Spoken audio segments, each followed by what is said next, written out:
आपको लेकर चलते हैं न्यूयॉर्क की तरफ, जहाँ पर न्यूयॉर्क के मेयर की जो इंतखाबी मुहिम है, उसमें एक शख्स ने तहलका मचाया हुआ है। ये शख्स अगर न्यूयॉर्क का मेयर मुंतखब हो गया, तो पहला ब्राउन शख्स, पहला मुसलमान शख्स होगा जो कि न्यूयॉर्क का मेयर बनेगा। ज़ोहरान ममदानी इनका नाम है और ज़ोहरान ममदानी जो है, वो इस वक्त मकबूलियत के नए रिकॉर्ड्स कायम कर रहे हैं और जो प्राइमरी मरहला था इन इलेक्शंस का, उसमें उन्होंने बड़ी ज़बरदस्त कामयाबी हासिल की है। अब इनकी जो मकबूलियत है वो क्यों इतनी ज़्यादा है और डोनाल्ड ट्रंप को इनसे किस किस्म के इख्तलाफात हैं, इस हवाले से हम बात करते हैं। मदीहा मसूद साहिबा हमें जॉइन कर रही हैं, अमेरिका से जर्नलिस्ट हैं, उनसे बात करते हैं। अस्सलाम वालेकुम मदीहा।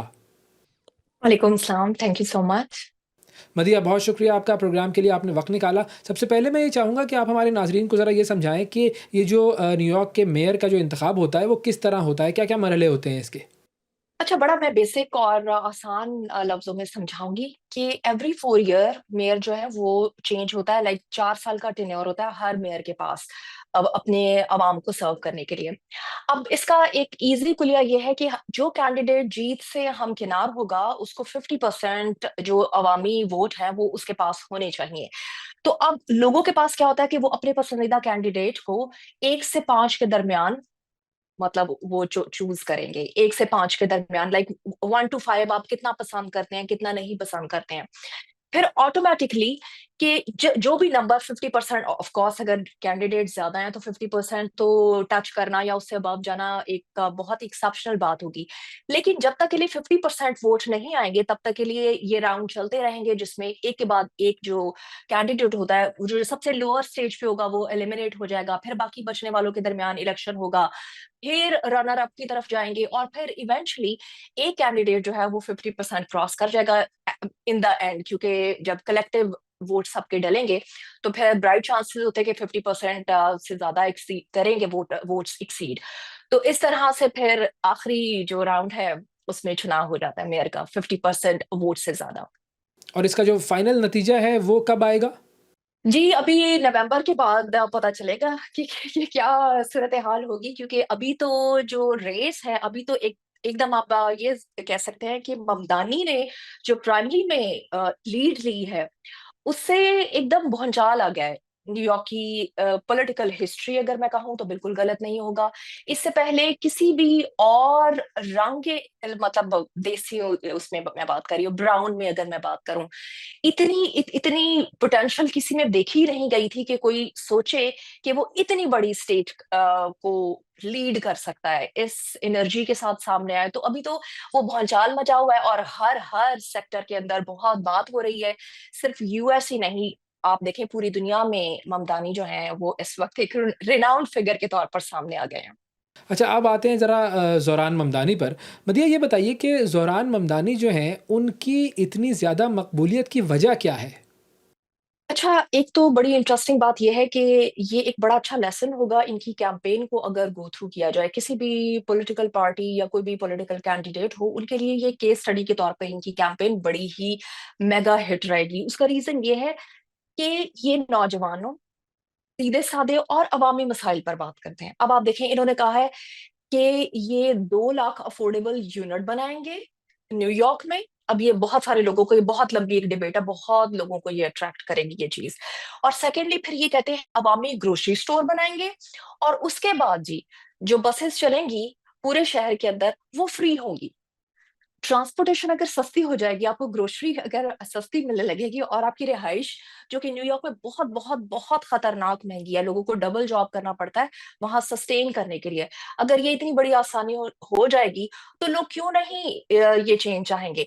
और यही सारा चेंज तो उनके पीछे चला आ रहा है। उनकी कैंपेन, उनके स्लोगन सब गरीब अवाम, जैसे पाकिस्तान से अगर रिलेट करें, रोटी, कपड़ा, मकान और फिर यूथ, ये उनके साथ है। अ, कॉलेज के तलबा उनके साथ हैं, जनरेशन ज़ी जिसका बहुत शोर और जिसे लोग बहुत बात करते हैं, वो सारा इनकी तरफ अट्रैक्टेड है और इनकी कैंपेन में उन लोगों का बहुत बड़ा किरदार है। तो ये जो सारे वादे उन्होंने किए हैं न्यूयॉर्क के लिए, मतलब ट्रांसपोर्ट सस्ती कर देना, फूड कॉस्ट, ग्रोसरीज़ की कॉस्ट को कम कर देना वग़ैरह-वग़ैरह, तो ये सारे जो वादे हैं, ये प्रैक्टिकली क्या पॉसिबल हैं? हाँ, अगर मैं कट शॉर्ट बताऊँ और अगर अगर हम इस बात को ज़्यादा फैलाएँ नहीं, तो हाँ, ये पॉसिबल है। क्योंकि देखिए अमेरिका में कोई भी कानून लागू होता है और कोई भी फैसला किया जाता है अमेरिकी अवाम के लिए, तो वो हमेशा सेनेट और हाउस से होकर गुजरता है। तो फिर ज़ाहिर-सी बात है, अगर आप अवामी मसाइल के लिए बात करेंगे और अवामी तरजीहात की बात कर रहे हैं, तो व्हाई नॉट? फिर ये कानून बन भी सकता है, अगर हुकूमत साथ दे, सेनेट साथ दे, तो इन तमाम वादों पर इम्प्लीमेंटेशन हो सकता है। कोई ऐसा नहीं लगता कि कोई बड़ी बात है। अच्छा मदिया ये बताइएगा कि अब ज़ोरान ममदानी के जो फ़ेवर में लोग हैं, वो ज़्यादातर कौन लोग हैं? मतलब क्या वो ब्राउन लोग हैं या फिर गोरे भी जो हैं वो उनको फ़ेवर कर रहे हैं? देखिए, इनको हमने ये आपने बड़ा मुश्किल सवाल किया। देखिए, यूथ इनके साथ रंगो-नस्ल से बालातर इनके साथ है। जनरेशन इनके साथ है, जो जवान बच्चे हैं, वो इनके साथ हैं, और उसके अलावा पाकिस्तानी, इंडियन, बांग्लादेशी कम्युनिटी वो बहुत ज़्यादा है। नॉन इमिग्रेंट्स इनके बहुत फॉलोवर्स हैं। और फिर एक इंटरेस्टिंग जो पॉइंट है मेरे लिए, वो ये है कि एलजीबीटीक्यू के जो फॉलोवर्स हैं, वो बहुत बड़ी तादाद में इनको फॉलो करते हैं। और बड़ा ही इंटरेस्टिंग इनकी पर्सनैलिटी का एक हिस्सा ये है कि ये हिप हॉप म्यूजिक में भी इनका इंटरेस्ट है। तो इनका एक बहुत बड़ा इन्होंने अपना एक इवेंट किया, जिसमें लगभग वो एक म्यूजिक थिएटर हॉल में इनका वो इवेंट था, और उसमें 3000 लोगों ने शो अप किया। और क्योंकि इनका म्यूजिक में दिलचस्पी है, और म्यूजिक तबके के बहुत बड़े लोगों ने, मेजॉरिटी ने वहां पर पार्टिसिपेट किया। लोगों ने सुना कि रन कर रहे हैं एक सीट के लिए। देखिए, ये बात बहुत इंपॉर्टेंट है कि अगर एक कैंडिडेट की हर तबके तक रसाई है, और वो एक सोशल एक्टिविस्ट के तौर पर एक लंबे अरसे से काम कर रहा है। सोशल एक्टिविस्ट का मतलब ऑफ कोर्स सब जानते हैं कि आप हर हर कॉलोनी और हर तबके के लोगों के साथ आपका उठना बैठना है, आपकी गुफ्तगू होती है, लॉन्ग कॉन्वर्सेशंस होती है, आपकी गैदरिंग है, आपके हैंगआउट्स हैं। उस लिहाज से ये एक बहुत निचले लेवल से आप समझें कि ये ऊपर की तरफ आ रहे हैं, जो कि बहुत इनकरेजिंग है, और इसीलिए लोग इनको बहुत ज्यादा अप्रिशिएट कर रहे हैं। अच्छा, जो ज़ोहरान ममदानी के मुख़ालिफ़िन हैं, वो उनके बारे में क्या कह रहे हैं? मैं एक वीडियो देख रहा था, उसके अंदर वो कुछ खा रहे थे, हाथ से खाना खा रहे थे, जैसा हमारे यहाँ पे नॉर्मल होता है, तो उस पर भी बड़ी उनके मुख़ालिफ़िन तनकीद कर रहे थे, वो क्या मामला था? हाँ, वो एक्चुअली इन्होंने हाथ से बिरयानी खाई, और वो इनकी कैंपेन का एक हिस्सा है। ऑफ कोर्स, आप अगर इनकी कैंपेन को, इसीलिए मैंने कहा कि अगर कोई इनकी कैंपेन को केस स्टडी के तौर पर लेगा, अगेन मैं वही बोलूंगी, केस स्टडी के तौर पर लेगा, तो उससे बहुत सारी चीजें सीखने को मिलेंगी कि आप किस तरह से कैंपेन के जरिए किसी के भी दिमाग में सरायत कर जाते हैं, और किसी को भी इनकरेज कर सकते हैं कि वो आपको चूज करे एज लीडर। तो इन्होंने जब ये कैंपेन का हिस्सा था, और जब ये स्टंट सोशल मीडिया पे वायरल हुआ, क्योंकि यूथ इनकी फॉलोवर है, तो लोगों ने इनको पसंद किया, और कुछ जो क्रिटिक्स थे, वो भी एक बहुत बड़ा सोर्स होते हैं आपकी किसी भी डिजिटल कंटेंट को वायरल करने के लिए। तो रिपब्लिकन्स ने इनको अनसिविलाइज्ड कहा, और इनको रिलेट किया थर्ड वर्ल्ड कंट्री से, और इनको कहा कि अगर यही अनसिविलाइज्ड हरकतें करनी है, तो आप अपनी थर्ड वर्ल्ड कंट्री में जाकर ही कीजिए। क्योंकि यूएस की ब्यूटी ये है कि यहाँ पर फ्रीडम ऑफ स्पीच है, आपकी हर बात जो है वो आपको इजाजत है कहने की। ये नहीं है कि आप कोई भी बात कहेंगे तो आप मंजर आम पर नहीं हैं, आप रहेंगे, आप हैं, और आप अपना मुद्दा मनवा सकते हैं अगर वैलिडेशन है। तो देखिए, दूसरा स्कूल ऑफ थॉट जो बमदानी का प्रो है, उन्होंने ये स्टेटमेंट दी, उन्होंने कहा अमेरिकन पिज्जा कैसे खाते हैं? सही तो खाते हैं। तो they had their own statement. तो ये दोनों तरफ से चला, जो कि बड़ा इंटरेस्टिंग था, और डिजिटल तक ही डिबेट रही, तो अच्छा था। अच्छा, ज़ोहरान ममदानी के बयानात मैं सुन रहा था, तो वो बड़े ही अग्रेसिव बयानात दे रहे थे। मिसाल के तौर पर उन्होंने भारत के जो प्राइम मिनिस्टर हैं मोदी जी, उनके बारे में ये कहा कि जी मोदी जो है वो गुजरात वाला जो मैसेकर था, मुसलमानों को कत्लेआम जो किया गया था गुजरात में, उसकी तरफ उन्होंने इशारा किया और उन्होंने कहा कि जी ये तो एक क्रिमिनल है मोदी जो है। फिर उसके अलावा नेतन्याहू के हवाले से उन्होंने कहा कि जी नेतन्याहू अगर न्यूयॉर्क आता है तो उसको गिरफ्तार कर लिया जाएगा। तो ये जो बयानात हैं, इन बयानात का उनका जो वोट बैंक है उस पर और जो अमेरिकी अवाम है, न्यूयॉर्क के जो अवाम है, उन पर क्या असर हो रहा है? देखिए, अगेन मैं आपको बोलूंगी कि दो स्कूल ऑफ थॉट्स इस वक्त काम कर रहे हैं, एक प्रो है और एक ओपोनेंट है। तो दूसरी साइड से तो कोई कुछ भी कहता रहे तो वो बात बनती रहेगी, लेकिन मैं ये थोड़ा-सा बताना चाहूँगी, बिल्कुल अनबायस्ड, कि इनके स्टेटमेंट को थोड़ा-सा ट्विस्ट किया गया है गुज़ारने के लिए। देखिए, इन्होंने मोदी को कहा मुजरिम कहा, क्योंकि वो गुजरात किलिंग्स का क्वेश्चन हुआ, और उसी डिबेट में ड्रैग होते हुए उन्होंने ये कहा कि मोदी मुजरिम है। एक इवेंट को कोट करके उन्होंने ये बोला। एंड नेतन्याहू के हवाले से उन्होंने ये कहा कि जब उनको क्वेश्चन किया गया कि अगर वो न्यूयॉर्क आते हैं तो क्या आप उनको अरेस्ट कराएंगे अगर आप अथॉरिटी में होंगे? तो देखिए, ये तो किसी भी जिसको सेंस है उसको ये समझ है कि आप जब एक पॉलिटिकल कैंडिडेट हैं, आप जज्बात से बालातर बात करेंगे, आप पॉलिटिकल ग्राउंड को समझने के बाद एक स्टेटमेंट देंगे, क्योंकि लोग आपका यही चीज निकाल कर फिर बाद में दिखाएंगे कि अब क्या हुआ अगर आप यहाँ से यू टर्न ले जाएंगे।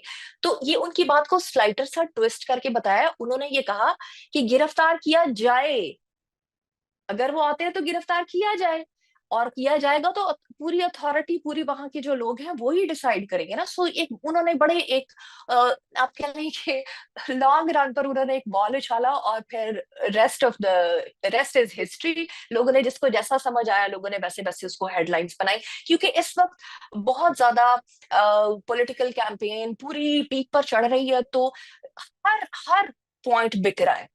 ये मैं कहूंगी हर पॉइंट बिक रहा है। सो हर स्कूल ऑफ थॉट का ब्रेड एंड बटर बना हुआ है। सो जिसको जैसा लगता है वो बस स्लाइट ट्विस्ट करके और उस हेडलाइन को चला रहे हैं।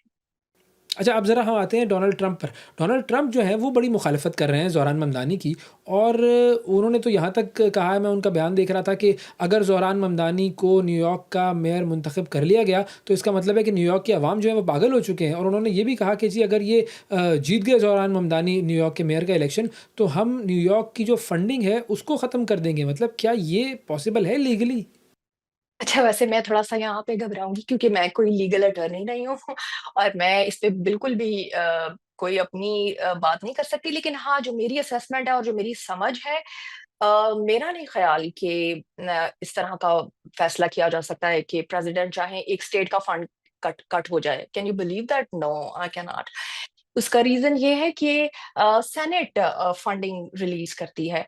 तो आप मतलब पूरे हाउस को गिराकर एक पूरा आ जाएगा, और वो बहुत इम्पोर्टेंट स्टेट है, बहुत ज़्यादा इम्पोर्टेंट स्टेट है, जहाँ पर पूरा बिज़नेस चलता है, जो पूरी इंटरनेशनल आय अट्रैक्ट करती है जो स्टेट आपकी, और आप एकदम से उसके पूरे स्विचेज़ उड़ा देंगे और नीचे जो लोग हैं वो कहाँ जाएँगे? जो आधे आपके प्रो भी हैं।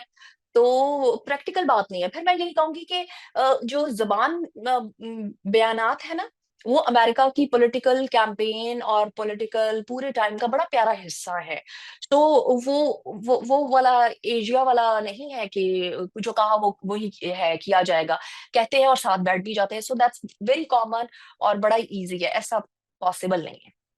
अच्छा, ये डोनाल्ड ट्रंप ने ये भी कहा था कि जी हम उनकी जो सिटीज़नशिप है वो भी ख़त्म कर देंगे, ज़ोरान को मुल्क से बाहर निकाल देंगे, डिपोर्ट कर देंगे। ये भी फिर मतलब बयानात ही हैं उनके इस तरीके से। जी देखिए, क्योंकि देखिए आप एक मौजूदा प्रेसिडेंट हैं, आप पे बहुत बड़ी ज़िम्मेदारी है, और आपके पास बहुत बड़े हेवी फाइनेंसर हैं, जो दूसरी लॉबी से बिलॉन्ग करते हैं, and they all are worried, और उनकी परेशानी वाजिब भी है कि एकदम उन्होंने सोचा भी नहीं था और जी इस क्राउन कोई और ले गया। ये एक हिस्ट्री है, डेमोक्रेट के पास ही हमेशा ये स्टेट रही है, और अगर अ, मतलब ये पॉसिबल नहीं है। इसको मैं यहाँ से थोड़ा-सा बताना चाहूँगी कि पैलेस्टाइन के इश्यू के ऊपर जो ये ऑर्डर जारी हुए थे एग्ज़ेक्टिव के, जो लीड कर रहा है इन प्रोटेस्ट को, उन सब के रिवोक किए जाए ग्रीन कार्ड, उनको वापस भेज दिया जाए। अ, डीसी से एक यूनिवर्सिटी स्टूडेंट लीड करता था इन सारी एक्टिविटीज़ को, उसको डिपोर्ट किया गया। After 3 months he was back. तो होता है, और फिर चीज़ें वापस रिवर्स हो जाती हैं।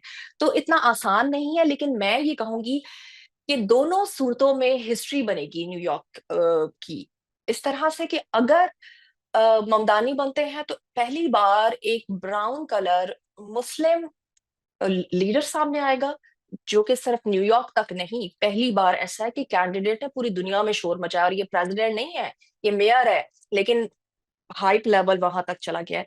और फिर आप देखें कि इनकी सोशल मीडिया कैंपेन के थ्रू ये 4.1 मिलियन क्रॉस कर रहे हैं टिकटॉक और इंस्टाग्राम पे, विच इज एक्सेप्शनल। वो जीते या हारे, लोग उनके दीवाने हैं और लोग उनको पसंद करते हैं।